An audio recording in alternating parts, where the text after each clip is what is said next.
Hello everyone, and welcome to another video from the team at Dodgy Software. Today we're going to look at creating our own locator node. To create one out of the box with Maya, you go up to the Create menu and then you select Locator. This is what a locator looks like, and we can move it around and we can rotate.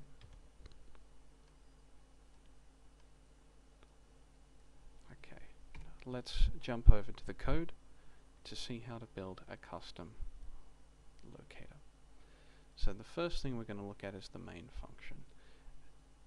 All plugins for Maya are DLL files, and you rename the DLL file to .mml, and then you paste that, you make a copy of it and you paste it into the plugins folder along with any mel scripts that are required. In my case I'm using a dslocator.mel, which is not required, but I built that so that I could add a custom menu onto the shelf for this tutorial. There are two functions that mandatorily have to be implemented in order to get a plugin to successfully work, and that is the Initialized plugin method and the Uninitialized plugin method.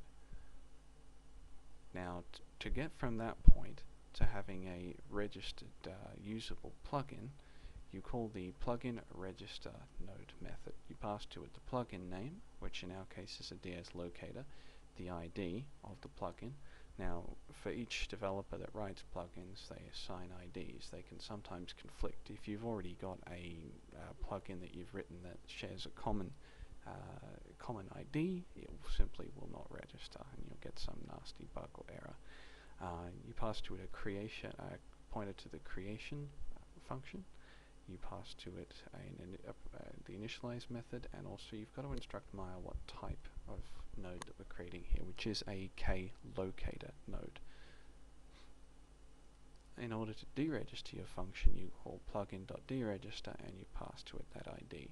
I have it on some vague notice from the forums that seem to be for Maya that you can approach Autodesk to ask for, or perhaps even purchase an ID for commercial plugins so that they don't conflict, but you have to correct me if I'm wrong on that.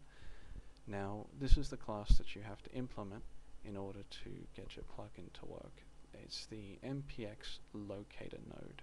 That's the base class, and in my case I've created DSLocator. The creator function is a static void. So if I go over to the source and give you a look at that, all it does is it returns a new DSLocator, which if you recall is the class we've implemented, the MPxLocator node. So see how I've also got an additional function called mGlobalSourceFile. That allows me to run the source file that will add add a custom menu to the Maya shelf so that I can very rapidly create the DSLocator specifically made for this tutorial. The initialize method returns simply MSK success. The reason it does that and nothing else is because I'm not adding any particular attributes to the node. Attributes might be able to vary the color of the node, the shape, and perhaps the number of divisions depending on what geometry you're using for it. Maya uses OpenGL to do its rendering, so what I do here is I include the gl.h library so that I can make calls to OpenGL functions. This is where the magic happens in the draw function. So in order to start drawing, you need to call view.beginGL, and you also need to end with view.endGL.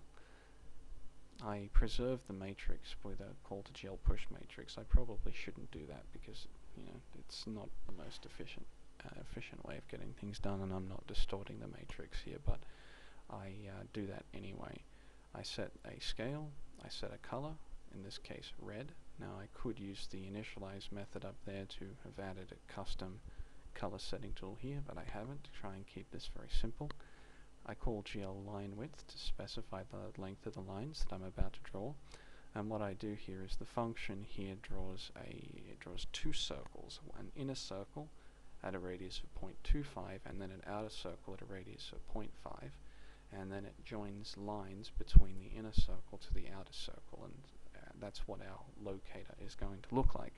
So if I jump over to Maya and show you how to get the plugin operating. You go up to Window, Settings and Preferences, you go to the Plugin Manager, and then in this case, 1 second, let me create a new scene.